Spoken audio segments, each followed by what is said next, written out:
Hello everyone, knowledge park institute के YouTube channel में आपका स्वागत है। कैसे हैं आप सभी? आशा करता हूं कि आप सभी अच्छे होंगे।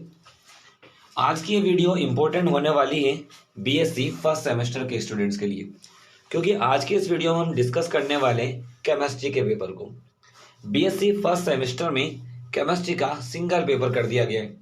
जब से न्यू एजुकेशन पॉलिसी लागू हुई है तो केमिस्ट्री का एक पेपर कर दिया गया है।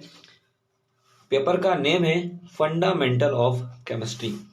बीएससी फर्स्ट सेमेस्टर में जो आपकी बुक है वो है फंडामेंटल ऑफ केमिस्ट्री, जिसका पेपर कोड होता है 40201। सिंगल पेपर होने वाला है और आज की इस वीडियो में हम डिस्कस करने वाले हैं 2021-22 के पेपर को। जो 2022 में जो एग्जाम हुआ था हम उसके पेपर को यहाँ पर डिस्कस करने वाले हैं। शुरुआत करते हैं पेपर से। टाइमिंग की अगर हम बात करें तो टाइमिंग दिया हुआ है 3 आवर्स। आपको टाइमिंग जो मिलेगा वो 3 घंटे का दिया जाता है और जो मैक्सिमम मार्क्स होंगे वो आपके 75 होंगे। क्वेश्चन पेपर को 3 सेक्शन में डिवाइड किया गया है।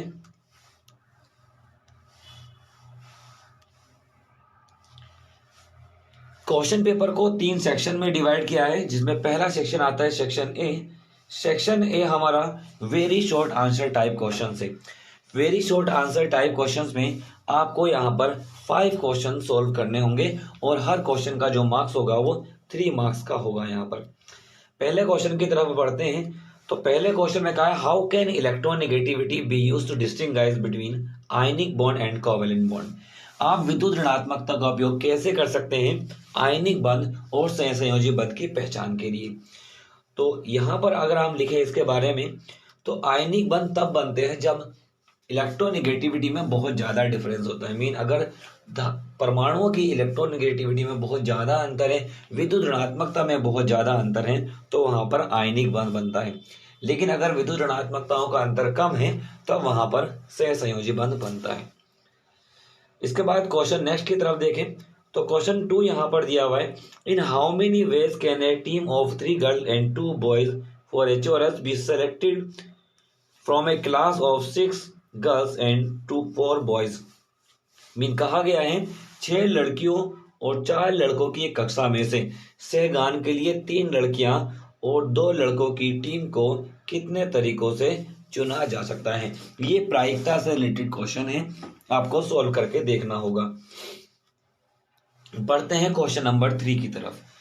क्वेश्चन नंबर 3 में यहाँ पर कहा है what do you understand bye carbene. Carbene से आप क्या समझते हैं and give the structural representation of singlet and triplet carbene.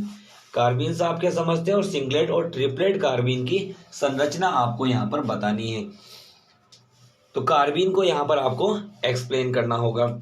इसके बाद नेक्स्ट क्वेश्चन की तरफ बढ़ते हैं। तो नेक्स्ट क्वेश्चन यहाँ पर दिया हुआ है explain the following MICR OCR OMR। आपको MICR OCR और OMR की व्याख्या करनी है। ये कंप्यूटर वाले चैप्टर से लिया गया है। इसके बाद अगले क्वेश्चन की तरफ बढ़े तो क्वेश्चन नंबर 5 यहाँ पर दिया है।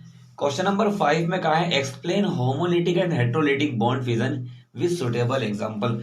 होमोलिटिक और हेट्रोलिटिक बंध वियोजन को आपको बताना है। ये सहसंयोजी बंध के टूटने का प्रकार है जब साझे का इलेक्ट्रॉन युग्म इस प्रकार टूट जाता है कि जो इलेक्ट्रॉन है साझे के वो दोनों पर बराबर बराबर पहुंच जाते हैं, तो होमोलिटिक विदलन होता है। और जब किसी एक ही परमाणु पर चले जाते हैं तो उसे हेट्रोलिटिक विदलन कह सकते हैं। आपको यहाँ पर इसको एग्जाम्पल सहित एक्सप्लेन यहाँ पर करना होगा। इसके बाद क्वेश्चन नंबर सेक्शन बी की बात करें तो सेक्शन बी में यहाँ पर आपको दिए हैं शॉर्ट आंसर टाइप क्वेश्चन यहाँ पर दिए हुए हैं। लघु उत्तरीय प्रश्न यहाँ पर दिए हुए हैं।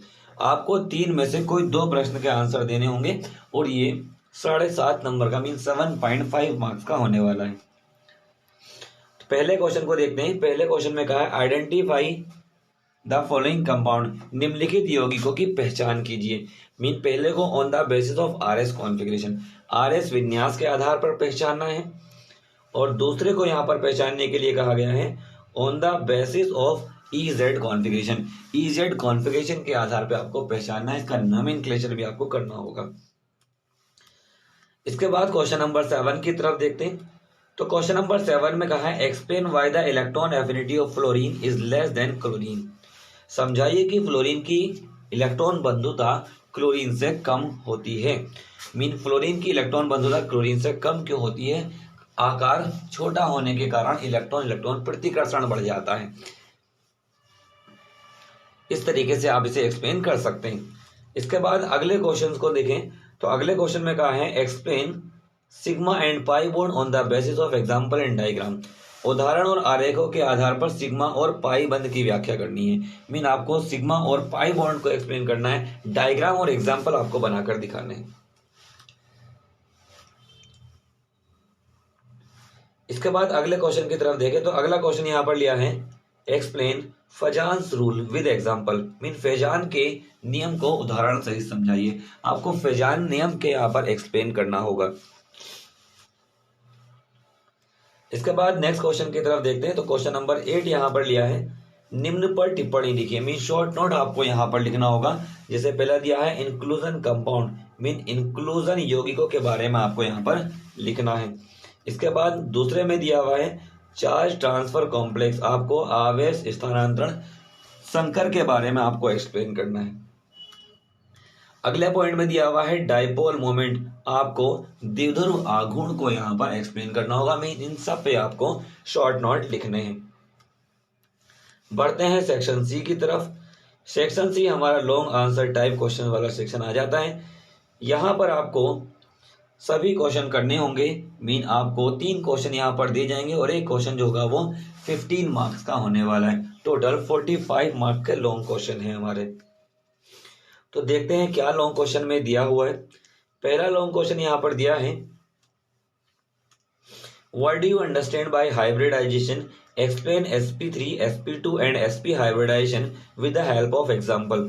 मीन संकरण से आप क्या समझते हैं?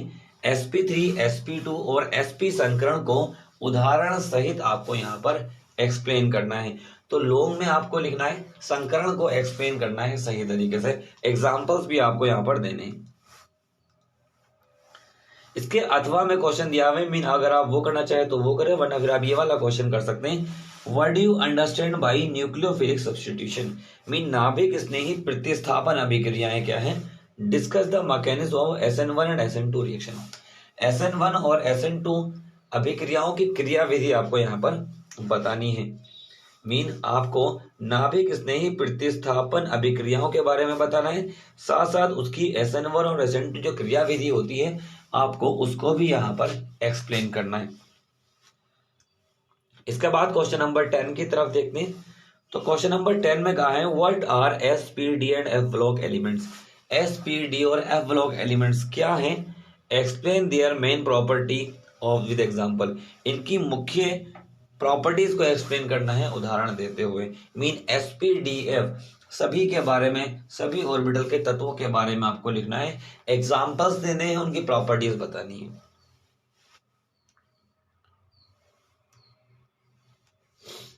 इसके बाद इसके अथवा में यहाँ पर एक क्वेश्चन और दिया है give an example, explain the main feature of mesomeric effect exhibited in the organic compound with example.